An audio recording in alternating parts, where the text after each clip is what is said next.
A spokesman for the governor's office released this statement saying in part, quote, "We carefully considered the views of law enforcement to ensure we enacted balanced reforms that were long overdue and will bring greater fairness to New York's criminal justice system." So, gentlemen, let me ask you a quick question. Were any of you contacted by Governor Cuomo's office when they were in student bail reform? No, sir. You know, not only were we not contacted, but when we met with the Sheriff's Association and the Chiefs Association for New York, they weren't contacted either. So I'm not sure what law enforcement they met with, but I think small tweaks to this could have made a huge difference in the rollout and the effect it's had on crime in our community. Absolutely, I agree. This is reform that is absolutely necessary. We don't want a system of justice that incarcerates people because they're simply too poor to afford bail. And I think Tim Donaher is a great person. I thought he was a great public defender and a great human being. And we totally agree with that, right? I mean, we've bantered about this before where someone's liberty should not be based on how much money they have in their pocket. And definitely we can't consider them safe or less safe because they got money, they're rich, you know. So we, ironically, during the bail reform rollout, we kind of agreed with Tim Donaher and the public defenders on this point of view, right? That, you know, money should have no consideration in your liberty. It makes you not safe or less safe. It shouldn't even be part of the equation.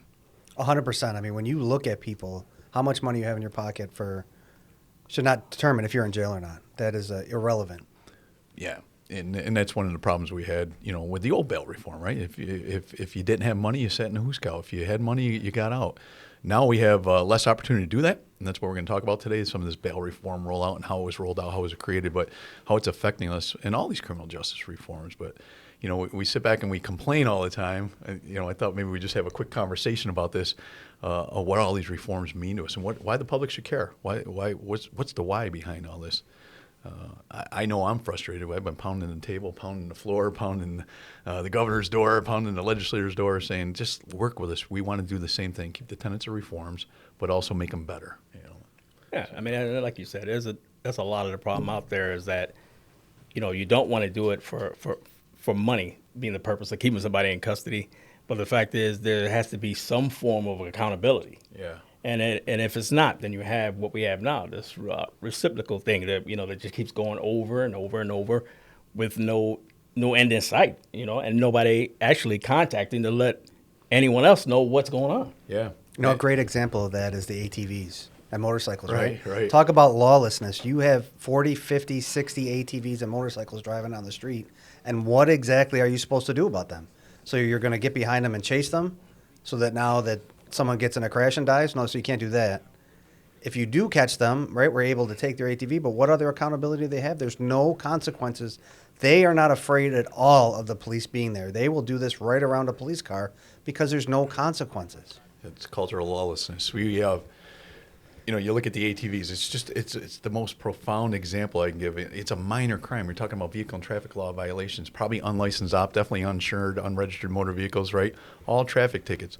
So it's not a big crime, but under bail reform, they took 350 cases, individual penal law charges, and says, and we want to blame the judges all the time right now. We hear that as a pivot point. The judges, and some we could correct, right? Right. But other ones, we told them 350 cases, 350 people, you're not even able to consider that. So, again, what did we tell the community? What did we tell the judges? We told them least restrictive means. That was the key term in bail reform, right?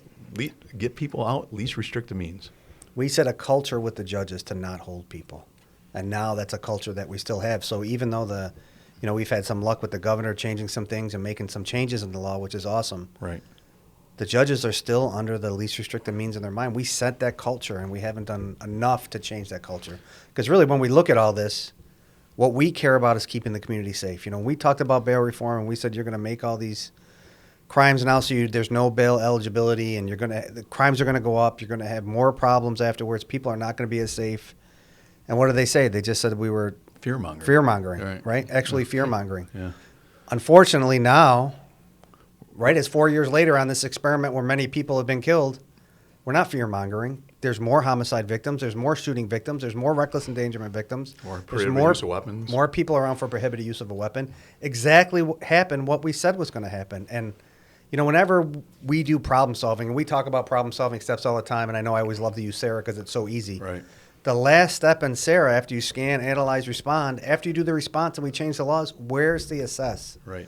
So let's assess and let's just make small, minor changes to try to keep people accountable so it's not a free-for-all. And they've done some of those with but they're very confusing, right? So we've had to make sure that other judges are educated when we're doing these larceny details, because it's the repeat offender, right? They're walking out with shopping carts full of stuff over and over and over again. And so now we have the means to hold them, but lots of times they're not being held. And remember, people are not walking out with shopping carts of diapers because they're trying to put them on their kids, children. right? Yep. We know that men typically steal when they're trying to raise money for drugs. That's how they get their money. And that's exactly what's happening. We've talked about it before, right? If someone's stealing to feed their family, if they're taking diapers and clothes, we have our unions, we have all the foundations that we work with. Deputies and every deputy I they know take money out of their absolutely pocket. would pay out of their Absolutely. pocket. We had a deputy years ago came across a homeless person walking down Jefferson Road. He bought out of his own pocket, he got her a hotel room. Right. To get her somewhere to stay, and that's the kind of deputies that we have. So that all that other stuff, Yeah, is that's just it's nonsense. foolery, and those are good talking points. Just set the table. I mean, we're talking about bail reform because most people are familiar with that. But in 3.5 years, you had 6 massive changes to the criminal justice system. So you mentioned people are confused, right? Even with the modifications to bail reform, which we're so thankful for, that's more confusion, right? We have to go out and educate judges, and not to tell them what to do, but you have this new opportunity. What information do you want when we present a defendant to you, so you can make a better decision on the new adjustment that the governor's office just pushed through in a budget process, right? Of the 6 major reforms, take one major reform is confusion. It takes time to educate the public, the whole system. Then you throw 5 more on top of that. Then you make modifications to it over the next few years. And everybody's confused in the system. That's why we talk about clean law, man. Just sit down and talk about a public safety standard that is clean and everybody understands. Put it in law like you put least restrictive means in law, which set the culture, as you said. Let's set a culture of you are dangerous, here's the definition, and we're going to detain you till you're not. You're a repeat offender, you keep on doing the act over and over. I don't care what the level of crime is. If you refuse to comply with our laws, sit down for a while until we determine that you're willing, or we got the system set up to keep you under control. If not, there's victims. Yes. And you talk about we're going to hold you until you're not dangerous. We don't even want to be the person to determine not dangerous, God, right? no, right? We're not asking for the sheriff's office to make that determination. Let's get people in the community that can come in and we can do a service inside the jail. And you sign your name saying he's no longer dangerous. Because you're going to Exactly. pick him up, grab him, and hold him. But there's many ways to do this, but the conversation just refuses to be had. That's the part that's so frustrating. That no one wants to converse with the professionals that their sole job is to keep the public safe. The great example I like to use is you get arrested at 3 o'clock in the morning with a gun. Mm-hmm. And now you get kicked loose 6 hours later at 9 o'clock. Let's say you have the gun because you are being threatened by other people unjustly. And you're just walking around because you're scared out of your mind, so you got a gun for your own protection. Right. What are you going to do when you're released at 9 o'clock? We did nothing to alleviate your fear or help you through that or give you any services or try to relocate you or do anything that would make a difference in your life. You're going to go out and get another gun because you're scared to death. That's why you have the gun to begin with. So we're setting people up to now be either the victim or the suspect of a shooting. Yeah. Hurley, you do public information for a living for the Sheriff's Department, right? And we're always talking about stories that we want to share with the public. And we go back to what you said, the fear-mongering part of it, right? We don't want to make one person sensational, but the idea is we force you sometimes to share these stories because I think you have to illustrate to the public how silly this is sometimes. I mean, this is absolutely, if our number one job is to keep the vulnerable safe, so sometimes I come to you with cases like, I don't want to make that the poster child of bail reform or of parole reform, but that's so freaking obvious. I want the public to understand, and then we can talk about what they should do about that, right? But more importantly, a lot of people are confused. Some of the stories that you push out are like, it's almost like writing a novel, right? It's almost like did this really occur last night? Yeah, we just had one the other day where a gentleman, we respond for someone passed out behind the wheel. So deputies get there and their first thought is safety. Is this person on drugs? Right. Is this a medical emergency? What's going on? They get there, they start going through the whole process and ultimately ends up with an illegal gun on him. Right. And like the under said, why? Is it for his protection because some people are threatening him, or is he going to do bad things with his gun? More importantly, we got an illegal gun off the streets again but we have to tell people this. We have to share these stories with people and what's going on. I agree with that. And for me, like I said, to me, I think it all goes back to that accountability factor. And I'm big on that because I feel like and me, myself, I'm working in the courts, so we deal with a lot of younger guys or younger people that come in. And these people, they come in and they sit and they chill or they act like it's They're on the No big beach. deal, yeah. It's incredible to watch. I mean, I know people outside don't see what we see inside, but it's just watching someone young like that to not have that fear. And I know at that age, 14, 15 years old, Right. man, I was terrified, you know? Yeah. And now you watch today where these guys are just like you said, 3-4 hours later or whatever, they're back out in the street. I wrote an essay a couple of months ago and published it, an editorial, if you will, and it was downtown. I called it downtown because I grew up on Otis Street. Wasn't a bad kid, right? But sometimes we encountered a police officer, Jesse Easton, in this story. And I remember him telling us a couple times when we weren't moving fast enough or we weren't going where he wanted us to go, you guys don't want to go downtown, do you? And we knew exactly. I wasn't even in criminal justice. I knew he met Monroe County Booking. The last place I wanted to be was downtown. We effectively took 350 opportunities, penal law charges, right? There is no downtown for even those charges, right? So that's get away with, if you're a teenager willing to push the envelope, there's 350 cases that we told you don't even consider bringing to a judge and a bail. And then we told the whole system least restricted means, and we're going to look at some booking numbers here in a second, and we lost downtown. You know, we reduced the number of people coming downtown. That doesn't mean everybody has to go downtown like it used to be, but there's got to be something for those 50 ATVs when they're giving us the finger, popping wheelies 50 deep on Main Street. Right? Because there is no downtown. They can MF a cop all day long. I remember being a midnight cop on State Street, and two guys were yelling at each other, getting ready to fight, and we were there. I'm like, look, you will be in booking in 20 minutes, and I will be back on my way if you guys don't leave right now. Right. And they looked at me and walked away. Yeah. Because problem over. They knew that in 20 minutes they were going to be down in booking, and that was not a place they wanted to go. Right. And we don't want to go back, but, I mean, the numbers, everybody wants to talk about data. And I just want to preface this that we can talk data all day long. When we start talking data about shooting victims, when we start talking data about homicide victims, it's very unfortunate that we want to talk about one. People up and down. Data's good, data bad. But people want to talk about data, so I'm going to share some data today that I think is profound. And if you look at this one right now, prior to 2020, the end of 2019 was the effective date of bail reform, right? Had to be implemented by January 1st of 2020. We fell under the new law, but we had to kick all the people out of jail that would meet the tenets of the new law in the last quarter of 2019. So bail reform really effectively took place the last quarter of 2019. Yeah, so if you look at these numbers, this illustrates who's being booked in Monroe County Jail, right? And prior to the reforms, which was effective the fall of 2019, really, you're looking at about 11,000 people a year being booked in Monroe County Jail.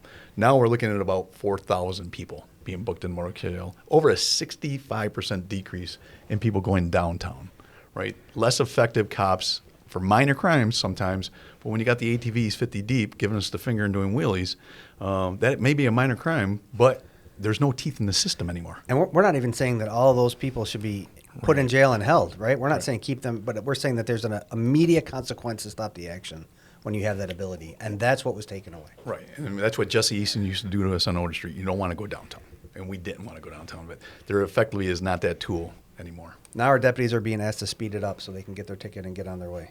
Yeah. Tiz, I'll go back to something you said earlier, right? So, but I'm going to go back to your how many kids you have?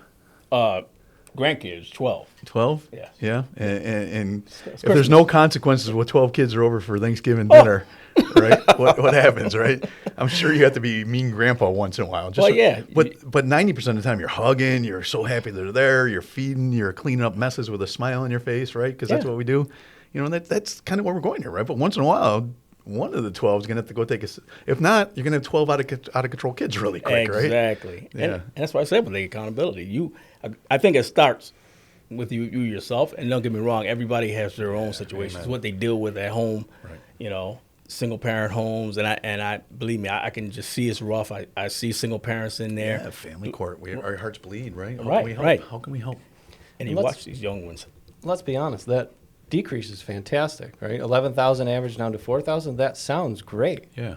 Well, that was the intent of the law. Well, right. I mean, it put less people in jail. That sounds great. The problem is, how many of these people are repeat offending? How many people do we catch on the detail? Right. How many people do we arrest at one box store, give them their appearance ticket, and 10 minutes later they're arrested again? Like we're seeing that side of it. So the chart and the stats looks good, but once you get into the reality of it, that almost 7,000 difference, not all of those people are good people. Right. And let's just say half of them aren't. Half are. Half don't need to go to jail. Right? We took that tool away, Right. and law enforcement doesn't have that tool that we used to have. Right. Right? And of those retail theft details, people we gave appearance tickets, how many do we have to go back and get again? Almost 50% that we gave appearance tickets failed to show up for court, so more wasted taxpayer dollars. How many of those people did we give appearance tickets that died of an overdose? We know of at least one, and we know 3 or 4 that have overdosed. And the statistics, those are underreported data, right? But the fact is, we could be helping these people, and not everybody, but there's a MAT unit right here. Talk to some of the parents. They beg us to keep their kids in our jail because they're addicted, right? Or they're out of control. Those people that are stealing repeatedly are doing it to feed an addiction the majority of time. Or being used. And we are not doing anything to Or help being them. used. Right. Right? We have a chance to interject with them and to make a difference, and we're not. We're giving them a ticket, and they keep doing the same thing. As we just seen, we got a federal conviction on a couple pawn dealers in Greece, right? And the people that are out getting the stolen product were being used. They were being prostituted. They were being they were enslaved by these people because of their addiction. They're out committing felony after felony and felony, and someone's taking advantage of them. Right. We could break that system in the Monroe County Jail, at least get them safe, get them sober, get them the treatment that they need, and maybe get them on a path to success, as opposed to becoming a statistic or now federal prison. And right? think about the fact that the court system many years ago decided, hey, we need some specialty courts to try to help Right, people. good point, good Because point. people are under, right, they have special needs. So we came up with the drug court because if you're in your addiction, what are we going to do to help you? Yeah. They did the drug court to try to get them off of drugs to help them stop doing what they're doing. Yeah. I know you've seen it in the court. I mean, We see it all the time, and the thing about it is, you see that positive side of it, you see that negative side of it, and like I said, this thing right here, they have the programs that try to help people, Right. And the thing is, we have to find the mechanism to make them want to go that route, and a lot of them out there right now, like we said, without them being accountable, like you said, you just bring them in, you throw them back out there, and it turns into a yo-yo ball, up, down, Right, and right. back in and back out. Yeah. So, Well, and it devalues your city. Well, you work in the courthouse. I mean, is the number of people participating in the specialty courts gone down? Have you seen it? I see the same. to Yeah. me. Okay. Yeah. I mean, once in a while it'll fluctuate, but pretty much, it did drop a little. Not as heavy as it was. Right. Yeah. But I look at Veterans Court. I thought it was voodoo at first. Like veterans, these guys had a drill sergeant. They know right or wrong. They don't need a specialty court. They just follow the law. And then I went to Veterans Court. And I'm like, man, this judge knows every defendant by name. They know the sisters, the girlfriends, the aunts, who's leading them down the wrong path. They give them a drug test, and as soon as they fail the drug test, they go right next door to our jail. There was immediate accountability. I thought it was great. And then the graduation ceremonies are amazing because mentors are there with them, and they've got a year of sobriety under their belt. And so I truly became a fan of these specialty courts. But a lot of those guys only did what they had to do because they didn't want to sit in the Monroe County Jail. And if we take that stick away, it's tough to give a lot of carrots to someone that's going through hell. not to mention when you're deep in your addiction, who's making good decisions? Yeah. Right? So when we get a hold of somebody deep in their addiction and we can put them in the MAT unit inside the jail and give them a chance to catch their breath and to rebound and get off their Yeah, and get them the proper their deep- medication. right, and get them on a medication to help them, they can now start making better decisions that, yes, I do want help. And then we created a system for reentry. We parlayed with Ronnie, and we built an organization and a structure inside the jail that Ronnie is now part of the jail. And that means reentry of Western New York. And what the idea is, we do all these services in jail. We keep on saying, give us these guys for a couple of days. We'll get them sober the right way. We'll get them medical assisted therapy. We'll get them connected to counselors. Then we lose them when they walk out the door. We put in time and energy in that reentry part of it too. That there's not a warm handoff. There's a bed to bed handoff. We're trying to do our best with people when we have them, even for a few hours. And again, not everybody has to come to jail. That's not the but we lost the tool to even make that an option. And I'm getting fit to be tied. There are some judges that can make better decisions and more pro public safety decisions. But don't forget, who told them least restrictive means? I know we were able to strike that, but as you said, we got the culture. You created the culture. Who created the culture, right? It wasn't the judges. You told them. So now all I'm saying is tell them what dangerous means and tell them what repeat offender means, and then we can hold them accountable for those clear definitions. So when you're caught with a gun, people are routinely being released, ROR'd, right? Just going to court and being released.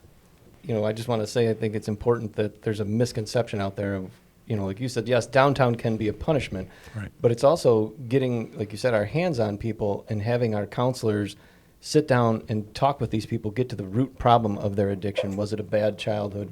We just did that story the other day with the gentleman who was talking about how it was nice to finally have people that he knew actually cared about him, right? In jail. You're in jail, and there's somebody there talking to you and explaining everything and working with you and showing you some kind of, I wanted to say affection, but not, there's empathy there. Yeah, they're trained professionals. Absolutely. We got CASACs inside that jail. We got mental health professionals. We got, and they're only there for one reason. They're there to help.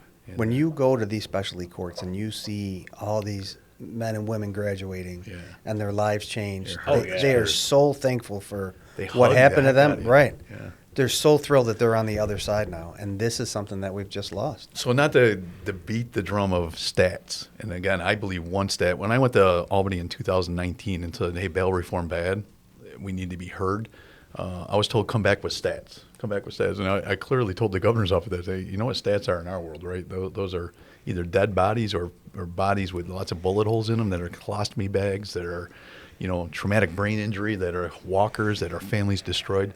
But with that being said, it's been 4.5 years, 4.75 years now since this has been implemented. If you look at some stats, and again, we're not here to argue the numbers, but let's just take a quick peek at some of the numbers that are, they're there. Anybody can grab these numbers.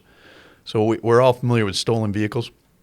This is stolen vehicles. The end of 2019, bail reforms implemented. 2018, raised the age. The first increment was implemented, right?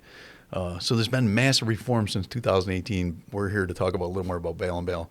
Goes up to $7.99. We all know after the Kia challenge and TikToks and all these other things that 4,000 people lost their vehicles. 4,000 people with little to no accountability. We just grabbed 6 kids the other day in Pittsburgh in a stolen car. They almost went into the canal. By the grace of God, they crashed into a tree and didn't die. They all went to the hospital, but that's only one. That's one of the 4,000, right? It's just total chaos. And we can say it all the time, right? We are thrilled that our numbers are going down. Right. From record. Unfortunately, they're coming down from record high numbers, right? So we are glad that tide has turned and it's going the other way. Yeah. So we don't ever want to come across like we don't appreciate the fact that it's coming down. But if you look at it before bail reform and after bail reform, before all these reforms, we're up 200%. Let's go to murders and just show you. People are, and again, not to argue going up or down, but just what the undersheriff said. The blue is post-bail reform. The orange is pre-bail reform. If you look at the average of murders in the city of Rochester, we're averaging 36 pre-bail reform. And you look at the 9-year average. Post, you look at the 4-year average, we're at 69. That's an average. So if anybody's going to look at you now and go, it's better, or it's pre-pandemic, as people like to say, I got to argue with them. I could just look at the chart and you tell me that's pre-pandemic. We're at the same numbers. It's impossible. We're not. We're not even close. We're 69% higher than what it was before. There's no gray area in my mind that we haven't had a significant increase in murders. You go to the next one, please, and we're going to look at prohibited use of weapons. So what does that mean? That means a person carrying a gun and fires a gun, but it doesn't hit anything, right? So you fire shots up in the streets of the city of Rochester. What goes up must come down, so projectiles are coming down. But by the grace of God, there's a shot spotter activation. Cops come, they find, recover the casings. That's what this is. Pre-bail reform, post-bail reform. You cannot tell me gunplay. Yeah, that's gunplay in the city of Rochester, right? That is shocking. Up 258%. And people are going to look at you now and say, crime's down. Unless you live in one of those neighborhoods where you got to worry about the lead count and lead poisoning, right? And not getting hit by the one of them. There's a lot of lead in the air. So, I don't want to talk stats all day long, but you look at these numbers. Go to the next one, please. So unfortunately, we got fragmented information out of the database. It has nothing to do with us, but some of the data for reckless endangerment with firearms is not available. So what's reckless endangerment for the average Joe and Jane?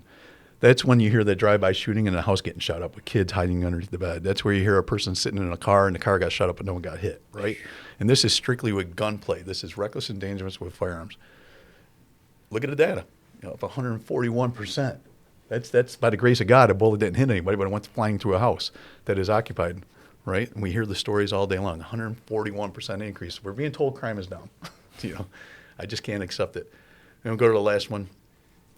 So this is the one that you hear Dr. Gestering talk all the time, and he says, he runs the trauma center for the University of Rochester.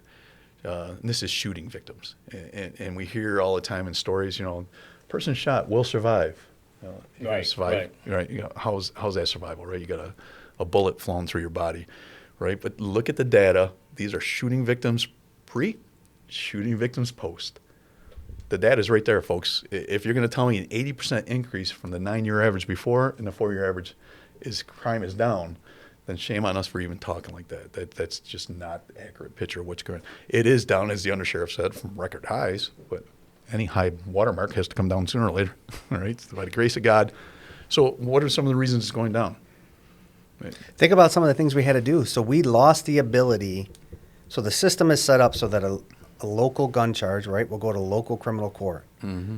We lost the ability to hold people there. So we had to go to the feds and say, we know you're not set up for this, but could you help us out by starting arraigning people on federal charges that are carrying weapons, that are shooting up our streets, so they can be held in jail and stop shooting up our streets. So now the feds, who have just been tremendous in this endeavor, have really come to the table, and they're prosecuting a lot of these gun crimes. I think we have 70 in the jail right now of people that are out there shooting guns that we had to go federally because we could no longer go with the system that was set up to house them.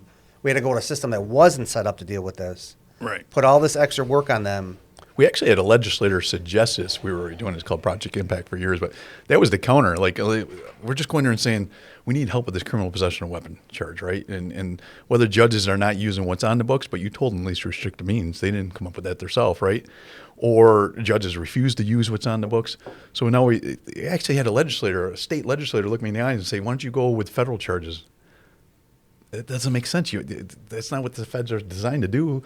By the grace of God, they're helping us out. We detained over 70 people, 40 I think are in today on the Monroe County Jail. But I can't believe I have a legislator telling me to use the federal law to fix the gap in our system. So, like, if we're here designed to protect the people. So I'm sorry.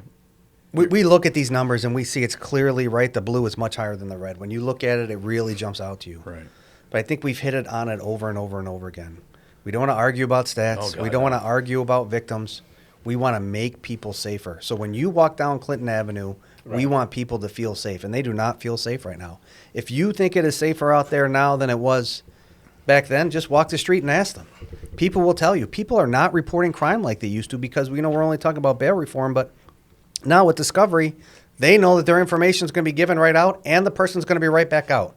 So they're not reporting it. Why are you sending a deposition when you know they're not going to be spending any time in the Hooskow, right? When you're the victim of a shooting, you can't stop it from being reported. Well, we talk about underreported crime. We do these retail theft details. We know. We've been able to look at the books of some of the retail theft, the box stores, and look at their theft. It's unreported theft by millions of dollars. It's at box stores here in Monroe County. Unreported theft by millions of dollars. They let us look at their loss statements. And it's clearly there, and they're not calling for many reasons. Part of it's discovery, part of it's the bail reform, part of it's all the effort they're going to have to put in to make an apprehension here. So they choose. It's over and over. And yet you're sitting there with a shopping cart paying, and you watch a shopping cart walk back for you. How is that fair to anybody? Right. Are you going to stand in a victim's living room as they're traumatized because they were burglarized and their castle was violated and they don't know what to do, and you're going to tell them, hey, but good news, crime's down. Crime's down. Right? They don't care. They don't care about the stats. They care about, am I safe or am I not safe? Right. Yeah. And that's our job, is to make them safe. And it's about what you can see as well, because I'm a visual person, and I go by, like you said, stats are some things that I go by, but I go by, can I take my family out on a nice dinner? Do I think it's, I didn't used to contemplate whether I was going to be safe or not. Right. Be safe. My wife wants to go to the movies now, and I'm asking her, well, can we go to the 12 o'clock movie or the 1 o'clock movie? Because, I'm always thinking about it's nighttime, you know what I mean? And I feel like a young kid that's getting put into the, that street lights on, you know what I mean? Yeah, and be home. Good things don't happen at night. Well, we've talked to people that, one lady had a profound statement where she makes the kids sleep under the bed for that reckless endangerment. When bullets come flying through the house, she wants to make sure the kids are under the bed. When I grew up, that's where you didn't go, because that's where the boogeyman hung out, right? Like, I was scared of underneath the bed.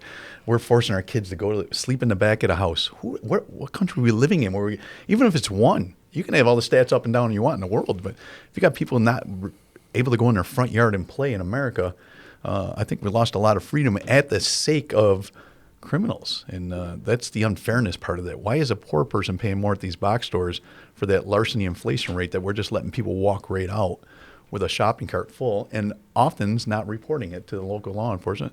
So you wonder why some of these crimes are down.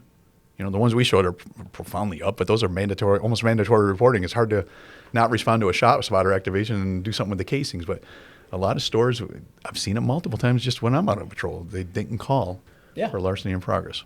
But they're not, you know, we say they lost millions of dollars. They did, but where are they getting it from? They're making it up in the price of their product then. Yeah, we can't blame them. So the people that can't afford it are the ones that are suffering because they're the ones that have to pay the higher price now. The poor people are. Because the stores are just taking a beating. Exactly, and you get to the point where things become food deserts, and you have, like, you know, a lot of people that live in the city that do and are good people that respect the police, respect law enforcement, but what could they do? They can't even go outside. Now you got to go further to get your medications. Now you got to go further to get A, B, C, D just for grocery shopping, and this all is reciprocal. It all has an effect, and these are the things that's affected. Yeah. And this all started, like the defender said, to help the poor people. We don't want to just lock up poor people, but really we ended up hurting them. Right? Everything costs more now, and they're more afraid. They're more vulnerable. It just backfired. Yeah, you're on a limited income, and you got to pay your car insurance right now in Monroe County. Right, we're all paying an inflation rate out of this, and so why do 4,000 cars get stolen, and we all have to pay? And in particular, make our poor pay the most. I mean, by the grace of God, we can afford maybe that inflation rate and eat it, but a lot of people can't afford that, and it's just not fair. You know, I did a detail a while back in Chi-Li, and I didn't do a detail. I was actually driving by, and I seen a police car. One of our deputies parked in front of a plaza, and I was like, good, he's out there, high visibility. 2 minutes later, a larceny in progress in that store that a cop is sitting in front of comes in. So I'm going to back him up. I spin around, go back to back the deputy up. By the time these guys came out, they were loading up the shopping cart so long, 2 dudes. There were 7 deputies waiting for him when they came out, right? And so now I'm going to be the war hero, right? The sheriff. I'm going to have a foot chase with one of these guys in front of all my deputies. Let's go. So the guy comes out. We're standing. We got that standoff, and we're just staring at each other. I'm literally talking to him like, we're going left or right. Which way are we going? And then I look down. The guy is wearing flip-flops, right? He's wearing flip-flops to a grand larceny, a felony. That's how much people do not care about our criminal justice system. They don't fear anything. They don't even wear sneakers. They don't even dress for the occasion anymore, right? Right. And unbeknownst to us, we found out that these guys had been in there the week before stealing grand larceny, felony computers, and this store did not call for that one particular larceny. But now that we have them in custody, we want to charge them for the week before. That was, again, another unreported crime. People don't believe me when I say these crimes are extremely underreported. For many reasons, like you said, discovery is one of them, bail reform is another. And we know we're not good enough to get them on the first, second try. I love that right? recidivism rate. This was not the second time that they were not just in the store the week before, right? They've been doing this so often that he felt so comfortable in what he was doing that he didn't even he could just wear flip-flops because he was just going to walk to his car and drive away. So why did he need to wear anything else? Give me my ticket and let me go. Yeah. Right? That's the answer. That's the answer. They know that they're just going to get an appearance ticket, and you caught them this time, but I'm going to run down the road while you're still doing your report, and I'll hit the next door, and you won't be standing there waiting to catch me. Well, I love that. And going, exactly. You guys hear that. I mean, you're a deputy. You're out there doing police work. You know, we're have different jobs now, but, you know, deputies are being told that. Hurry up. My God, where do we go? I had a guy tell me, and this was probably 5 years ago. I had a guy tell me, I'll be done. I'll be out, because we took him to jail. Right. And he's like, I'll be out before you're done with your paperwork. Yeah. Before the report's done, I'll be back out doing it again. And I was like, no more he's right. downtown. So I think when we look at this, right, and we're looking at these numbers, and the numbers clearly show that violent crime is up from before, and people are being victimized. The real question is, let's get off numbers now. What can we do to make a difference? How can we make our community members more safe? How can we make it so people are not saying sleep in the back of the house because you're worried about shots fired into the house? How can we make it so people are not worried about walking down Clinton Avenue? Right? These are people that are trying to live their life and be safe just like we do, right? They get up, they go to work, they come home, and they should feel safe. It's fair. So how do we help do that? I think that's what we're looking at is here. How can we stop, as you always say, get in our own trenches? Right. Let's get out of the trenches. Let's come together and say, what changes can we make? And I know the consortium has some great ideas of what they're looking for. Yeah, very clean law. I mean, the consortium came together just because it's not just cops complaining about bail reform, right? It's other public servants. It's legislators, believe it or not, are part of this. It's crime victims. It's business owners. It's clergy from the city of Rochester in these consortiums saying, we need help. We want to change something. We don't have to change everything. We just want to tweak some things. What operational plan has ever been made perfect and executed perfectly? None. Not one business plan, not one military plan. And you can plan for weeks, months, or whatever. As soon as you cross that line of departure, we were taught in the Army, the environment changes, right? There's other things. There's things screwing with your plan. Always. That's human nature. And we're not bold enough to go back and say, all right, how do we keep the tenets of these reforms and also tweak it to make it a little safer for everybody? It's so easy. That's the frustrating part. That people will not come with that consortium and just listen to us. We have experts in the room. I've been doing this almost 40 years. I consider myself an expert. Not perfect, but I've been doing criminal justice for 40 years. I mean, give me some credit, right? And stop with the BS, the judges. Yeah, the judges, we don't want to go back the way it was. Yes, we don't want to go back the way. Prevention's very important. Yes, we agree. Prevention, poverty's bad. Yes, we agree. But, our job is public safety, right? So help us out with the tool. That doesn't mean we don't work on the prevention side of the house.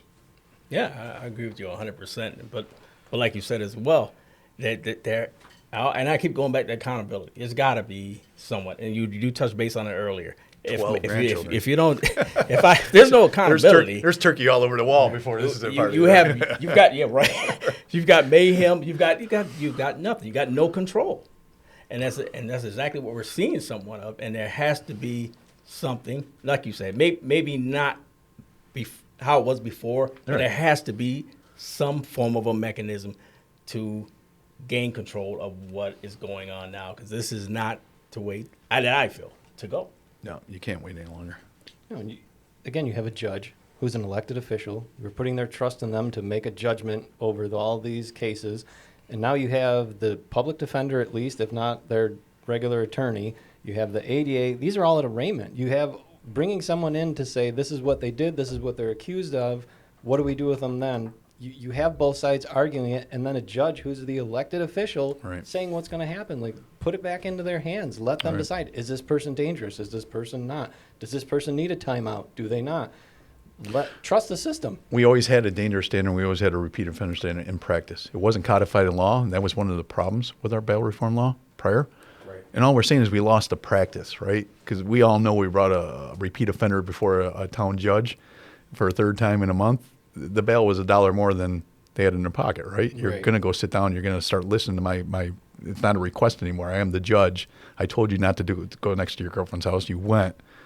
Now you're sitting down for, right? It was a practice. And now we're telling for 350 penal law charges, you can't even practice that. Don't even consider it. And for the rest of them, we told you least restrictive means. We told you this thing called the ankle monitor. Remember that? Part of the least restrictive means we're going to put ankle monitors on us. We went into Albany and we're like, do you know no one monitors ankle monitors? Right? Do you know that some of them are not even GPS, they're RF radio frequency? And they find out the next day when they come in. Yeah. And now it's in the news, like it's profound. Like, wait, no one's monitoring ankle monitors? We thought you sold that to the public. You sold that's the least restrictive means, but there's going to be and you told everybody, whether it's subliminal or not, that they were safer because you put an ankle monitor. There's no monitor those ankle monitors. Stop. But this is our frustration. We're like, they make good evidence after they recommit the crime. Right. But it's like a video camera. Like, they're not preventing a crime. They just make good evidence after a crime, right? But that's a term we put in. Ankle monitors, one of the least restrictive means. Like, ankle monitors mean nothing to a criminal that wants to kill his girlfriend. Yeah. It means nothing. I think he knows he's going to jail. I think we're at a point where we really want to stop saying that we're safer and we're better and really look at the numbers, and then let's work together and make a difference, right? Let's not argue about what the numbers say. Let's talk to people in the community who are not feeling safe, and let's make them feel safe, right? Isn't that what our job is as government officials, whether you're in the legislature or a sheriff's office, right? Our job is to make the community safe. So what do we need to do to make our community safe? We say it all the time. We don't care what happens down the thruway. We care about our community because this is where we work. So what do we do to do here to make our community safe? Crime's up all over America. I can't tell you about all over America. All I can tell you is about Rochester, New York, Monroe County, right? Because crime's out of control in L.A., what's that mean about Monroe County? We could still do things to keep us safer here. And we did. Look at the juvenile program we put together, right, with the diversion program. And now we undercharge juveniles in stolen vehicles with unauthorized use and not with the grand larceny and felony, so we can get them detained at the Children's Detention Center. We had to go to the feds for gun charges, right? We're using every tool we can put in the toolbox to keep the community safe, when some of this can be done in Albany with passing of a good law and replicate those things at a state level and define them out. It's very frustrating, because I think at the end of the day, our job is to protect the vulnerable. And I think if we analyze those numbers, and you want to talk data, let's talk data, we're failing. That's abject failure of keeping the public safe. And when you look at it, we are certainly glad that the numbers are coming down. Yeah, man. Yeah. But we want them back to lower than they were lower before. than they were before. They weren't acceptable before. If you came in 2019, you just said these numbers are unacceptable, right? When you look at the homicide number in 2019, 36, that's unacceptable. Absolutely. I remember in 2007 or 2008, we were at 23 homicides Right. in the city of Rochester. 23. 23 too many. And it's 23 too many. Amen. And now we're at 84, 79, 58. Yeah, and this year, which is going to be equivalent to last year, so even it's not going down. We need to do better. We need to stop saying. Well, and you look at the index crime. When you look at all the crimes, crime is down, right? And that's going to be one of the counterpoints you always hear is crime is down in totality. Okay, totality, because I'll tell you all day long, it's underreported, right? You got jobs holding for hours now. You never used to have that. You got people not calling the police when there's a larceny in progress in their store. It's happening all the time, people. I'm not here making this stuff up. It's true. And it's not us saying it. Go talk to people in the community. They're the ones saying it, right? They're saying that people aren't calling. Right? You talk to community members, they're not calling. And the only thing that are up are the ones that are mandated reporting because you got shot, because you're murdered. That has to come in. Shot spotter went off and there's bullet casings.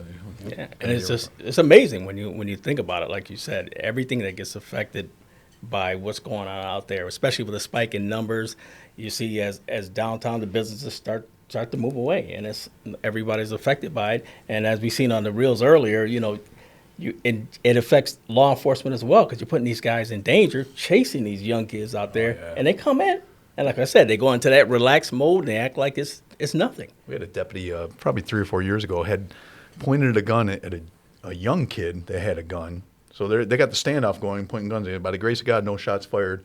And he pointed a gun, and the kid pointed a gun at him. The same deputy was probably 7 months later, right?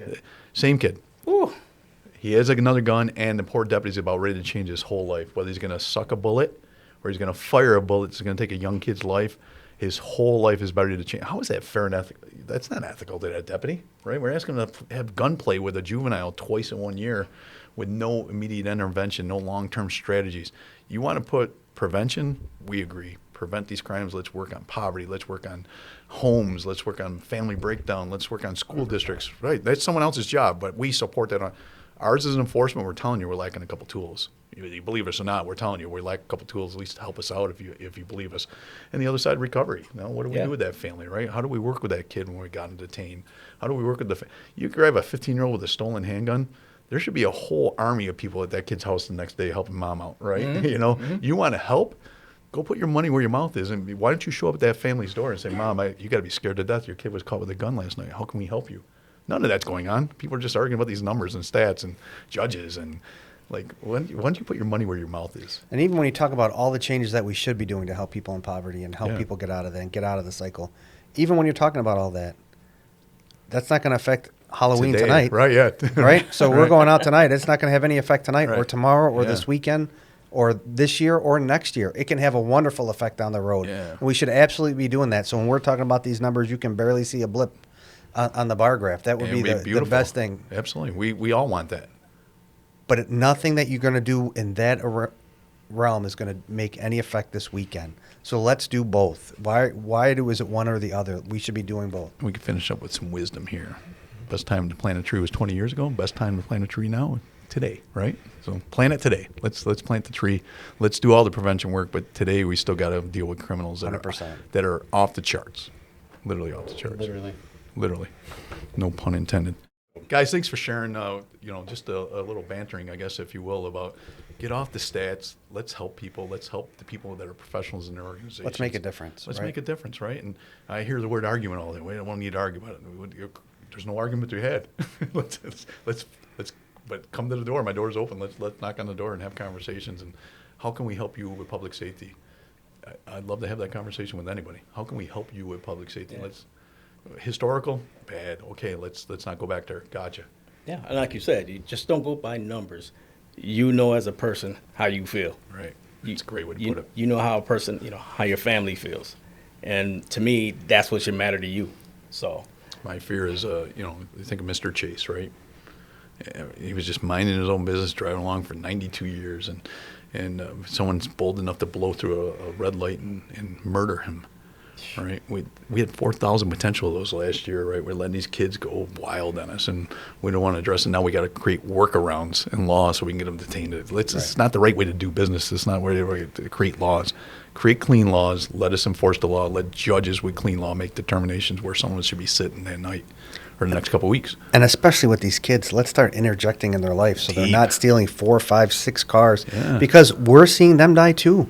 You know, you talk about the ATVs and the motorcycles, it's a minor crime, until they're dead. Yeah. And we see that. Yeah. We see these kids crashing and dying. I mean, it's sad, and we need to start thinking that we need to hold people accountable to stop this behavior. When I started, you would have never seen ATVs and motorcycles go down the street like that. I remember a mini bike. It was like we're working a midnight shift. I seen a mini bike. I'm getting that mini bike. And you're riding a mini bike on my streets, right? Like, you would never even dream of letting someone.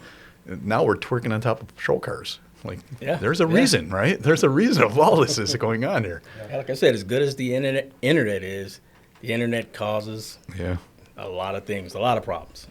I hope you understand what we're trying to say here. We really, really care. We don't want to lock up every person that doesn't have $20 in their pocket, but we do want to keep the community safe. If you keep on repeating the same offense, you need to be detained. If you are dangerous, carrying an illegal handgun in the city of Rochester, you need to be detained long enough to figure out what the hell's going on in your life. Set up safety plans for you and your potential victims, and then community groups come grab you and wrap their arms around you when you're leaving the jail. But just to give you an appearance ticket 3 o'clock in the morning is not fair to anybody, not even the suspect in that case, right? So we care. That's why we're doing this. I say all the time, I'm the Monroe County Sheriff. I don't have to do any of this. I don't have to bitch about crime, right? Yeah. We're doing this because we care. So if anybody thinks anything different, they're just not being honest. And so we'll keep on pushing our envelope, sharing information, trying to educate the public, and it's up to the public to do what they want with that information. But I don't think we should be living in a state of fear in Monroe County, in the city of Rochester, in the United States. No one should be living in fear. Yeah. So like you said, it's a sad time. Like I said, everybody gets affected by it, and it goes whether you live in the city, whether you live outside of the city. Mm-hmm. You know, like I said, you know how you feel. And I'm talking just from self-preservation with a guy that has grandkids and wants to see them grow up to be, good, positive people out there. And we all know there's a lot of negative things out there. But like I said, if there's no repercussions from the things you do, I worry. I worry about the future. Amen. And this isn't just us sitting around complaining, right? We're trying to educate. We're trying to make a difference for those people that we serve and those people that we see all the time going through all of this. It's trying to help. It's trying to make a difference for them. And it's important for people to know that we're not going to stop. No. The laws may have changed. Things may be different, but we're going to keep doing our job. We're still going to be there every day to protect people. We've been innovative. We've also been knocking on doors, trying to get change in a positive way. We're doing things like this for a reason. It's not to be a thorn in someone's side or scare tactics, right? It's the opposite. It's literally the opposite. We want people to feel safe and wholesome in their neighborhoods and their streets. And I don't want my cops pointing a gun at some young kid twice in 1 year. It's not, something bad is going to happen really, really change lives. And that's not ethical for the deputies out there and the cops out there. Folks, we're going to wrap it up. I promised 30 minutes. I think we went 47. Our editor's got some work to do here, but we really care. That's why we're doing this. And if anybody tells you anything different, tell them to come knock on my door. The door is always open. Till next week, folks, be safe. Thank you.